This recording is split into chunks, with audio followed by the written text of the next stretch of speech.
the fairy tales, most of them, they capture that very much.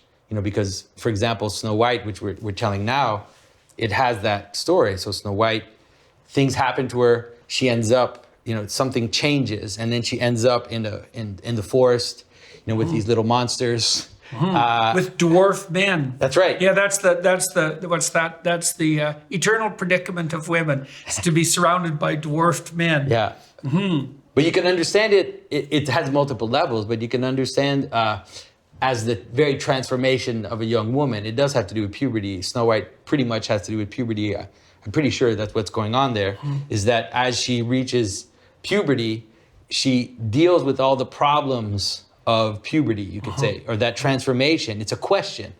What the hell is happening to me? Like, what is going on? And I don't have the answer. And especially for a young woman, this cycle of menstruation, it's annoying and it's painful and it's, what is this? Like, why is, what is happening to me? And so the story of Snow White has this moment where as she becomes possible, she comes into competition with the queen, right? She comes to the moment where she can now be in competition with the queen. Right. Then she goes into the woods, into the space of chaos, but then she also, she falls in with men that can't be her mate. Idiosyncrasies of masculinity. Say that again. Idiosyncrasies of masculinity. All the things about masculinity that are kind of annoying, like in Disney captures it really well, with the various like kind of grouchy and like there's all these different kind of aspects of masculinity. Yeah, they're not united. Exactly. Yeah, so those are you can think about each of those dwarfs as the embodiment of a fragmentary narrative. Exactly, right? a fragmentary, a micro narrative that isn't the print. If you could mix all the dwarfs together and extract out the best, you'd have a prince. Exactly. That's right. That's the right way to see it. And then Snow White gets caught in that world, and then she has to learn, especially for a traditional worldview, she has to learn the job of a woman, right? She has to learn to clean and to cook and to do that. And it's like, what is this for? Like, she gets all the problems. That's in the service to those dwarves, too, weirdly enough. Well, that's also the plaint of modern women, too, is that I'm doing all this cooking and cleaning for nothing but dwarves. That's right, exactly. And so then, obviously that all leads to her dying, you could say, or falling asleep. There are many iterations of her falling asleep in the story. They're all related, right? She falls asleep and then she's woken up by dwarves, which is like, right. That's not going to do it. Why wake up at all? That's not going to do it. And then, work and learn to clean and do all that stuff and kind of live in the forest. And then ultimately that leads to her second falling asleep and then being woken up by the right mate. And so the solution, then she finds the reason for all of this. So what's the reason for this cycle of transformation? What's the reason for all these changes in her body, in her life as she's kind of in that transition, and then finding her mate, basically finding her husband, finding her prince, that answers the question. So do you think... And then you look at the versions that happen in, for example, in the Grimm brothers, the witch visits her 3 times. The first time she brings her a corset, the second time she brings her a comb, and then the third time it's an apple. And it's like, what's going on? What is happening? And so, for example, like in that case, the insight I got is, it's very strange that So it's Snow White is a corset. So a corset it exaggerates the female figure, obviously, and the comb is an ornament. An ornament, because it's not a comb for combing. It's one of those, like a comb. Ancient people used to wear combs like ornaments. Right. So in my version, I make it a hairpin because it's more like an ornament.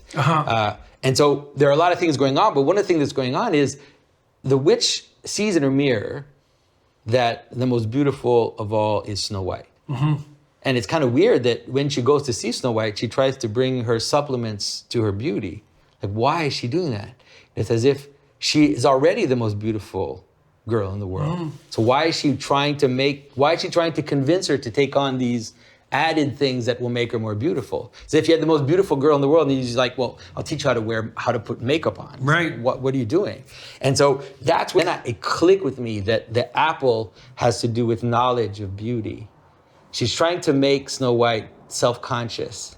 She's trying to make her like self-aware of her beauty. Because until then, she's beautiful but innocent. She doesn't know she's beautiful. That's probably one of the reasons why she's most beautiful. Right. When you see a woman that is so beautiful, but that she's not weaponizing it, you could say, then it's usually this kind of radiant beauty. But if someone becomes too aware of their own beauty, then they start Madonna. That's right. They start to play with it, and they start to, let's say, weaponize it is a good term in the sense that they start to direct it and to use it as a way to attract attention in certain ways.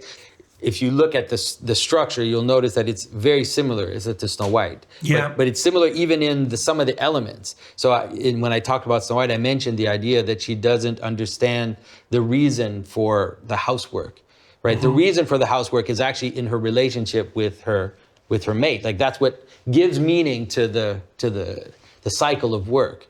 And so if you think about Sleeping Beauty that way, you'll notice that it's very similar. What's going on there is that she's pricked on this spindle, right? She's pricked on this wheel that's turning, but it's also a wheel that is, it's a complicated symbolism because it's both the wheel, but it's also the binding of the thread together. Yeah. And so it's both like it's a weaving, it's this weaving. Part of weaving, yeah. And so it's as if, someone, the witch curses Sleeping Beauty that she's going to die when she hits puberty. She says 15 or whatever. It's always pretty much first blood, right? Yeah, exactly. She's going to prick her finger and so bleed. you can understand that both as you can understand it both as losing virginity or as the beginning of menstruation. Yeah. It doesn't matter it's how the death of childhood. It's just the change which comes with the bleeding. Yeah. But it's as if they've hidden that from her whole life. And so when it happens, she has no way to deal with it. She has no frame. She has no reason. She doesn't understand what's going on. And so I saw that happen in dies. some of my clinical clients.